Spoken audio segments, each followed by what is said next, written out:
Hey traders, Nick Shaheen here. Let's see, 6/13, 2018, looking at Bitcoin. Uh, People are amazed at the recent drop, but if you just watched the charts and not the headlines or the fundamentals, then you could have probably seen this scenario unfold, or at least the likelihood of it unfolding, so you wouldn't be surprised. So if I was long Bitcoin and I had this chart in front of me, I would probably set an exit alert somewhere down here so I don't ride it all the way down. So that's just me, and as far as trading is concerned, I am a fundamental trader, but I do pay attention to the technicals because they become some sort of a self-fulfilling prophecy for whatever reason. Okay, so the other point, the other level on the short term would be right here, the cluster. Why would that be important? That was the last area of defense on the last dip, and it failed. So it did fill the entire line that I had drawn ahead of time. I'm sure I've shared the chart before. This wasn't a forecast, but this was the likelihood outcome if this was breached with force, and it was. So what now? Let's see. It's down again 1-2%, something like that today. So this is a shorter term chart. So I zoom out to daily just to see if I can discern some other information, and I can. Number one is, let's mark it up. I should have zoomed first. Okay. So number one is, here we are. This is an area where it's likely to put up some sort of a battle. Why? Because of this last time. And because of this last time, and because of this. So this zone right here has been pivotal since October. So at that point, it was resistance and broke out from it with force, right? 19, 20,000, whatever it was, and then gave it all back. Back to what? That same zone, same box. I can draw it right here. It's not a hard line in the sand, even though I have that green line, which I've had for a while. So they bounced off of it, which was great. So I can put an S here. Right here, the box, I can draw it again. So this is just a lesson in levels and decision-making process to manage open risk. Bounced off of it right here, but look what's happening, okay? So the breakout was to here. The bounce was to here, much shorter than this. The second bounce was to here, much shorter than this. So if you want to say, okay, they bounced off here, the bounce was even shorter, but here we are, another time at the box. So the question mark, will it be support? And if not, what will happen? If not, then you open up a whole can of worms where this comes into play. I'm not saying it's going down to here, which was 3,000, but I'm saying this breakdown could happen, and let's zoom in a little bit on it. So if I zoom in, what does that look like? I'm not a technician, meaning that is not what I do. I am a fundamental trader who happens to use the technicals in a crude way to suit me. But everybody knows the head and shoulder pattern when you have a rally and that looks like this, and then you keep going back to the neckline, you break the neckline, you're going to drop by about this much.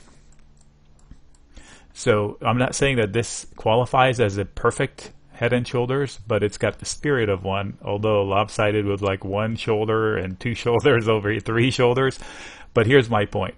You had a rally that tested a neckline. You had a big rally that tested a neckline, and you had multiple rallies that keep testing that stupid neckline. And if that neckline breaks, especially from lower highs, the bull is tired and they may overshoot lower. The first place I would see it stopping is somewhere around here. So middle 55 eyeball, it's a rubber band to me. It's not a hard line in the sand. I have friends that are technicians and they can draw it with a fine tooth pencil, 0.05 millimeter, and they can come up with exact numbers. For me, this is just so I can manage my trades. If I'm long, I'm definitely worried and I want to protect it somehow.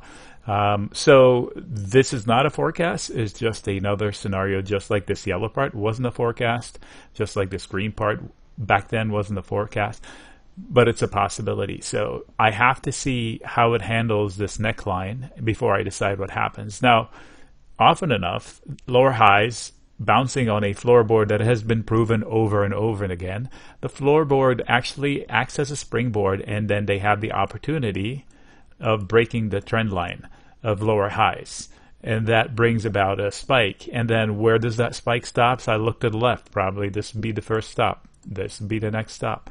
This will be the next stop if the rally continues. So I'm not sharing all bad news. I'm just telling you the possibilities. I want to see how they handle the neckline that they keep testing, which is, let's do it right now. I need to extend this out.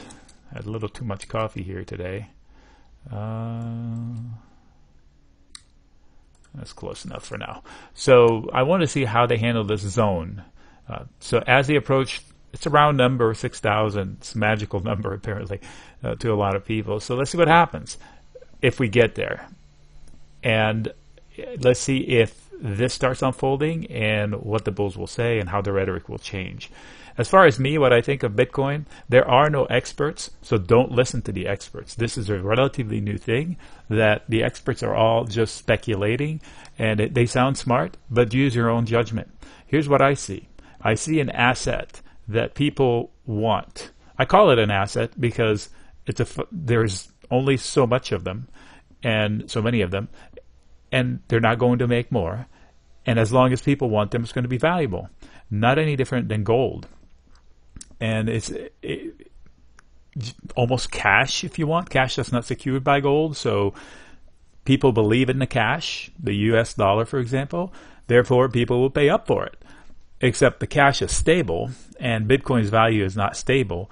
It keeps moving. But this still has demand on it, so people will pay up for it. How much is the question? And that's why I'm saying forget about listening to the experts. Use your own judgment.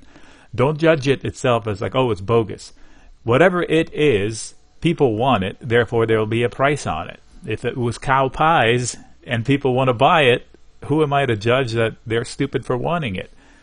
It's got a price, and the price fluctuates based on whatever factors there are at play. Don't listen to the experts. Use your own judgments, and keep emotions out of it. There's so much emotions in tickers like anything that has to do with Bitcoin. Companies like Tesla, if you remember iOmega, it gets emotional and it drives people's decision in the wrong way sometimes.